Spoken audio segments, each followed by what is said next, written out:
Hey everyone, it's Colin with Platinum Copier Solutions, and today I'm going to be doing a quick tour of the scan function in your Sharp Copier.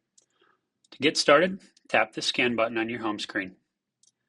Then choose who you want to scan to. You can choose more than one if you want a broadcast scan. If you just need a regular old scan, go ahead and tap the Start button at the bottom right corner. If you need to change anything about the scan before you send it, tap the OK button. On this screen, we can change the subject of the email. Tap Direct Entry, you can give it the subject that you like there. You can also name the file.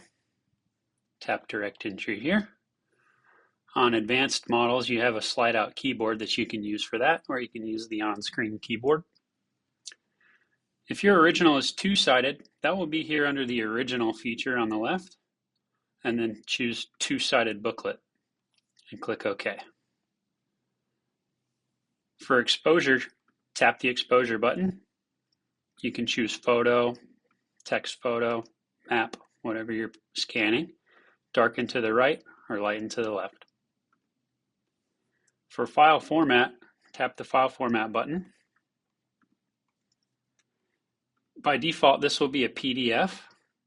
If you have a large color document, for example, and you want to scan it and you're concerned about file size, you can check the compact checkbox right there. Click OK.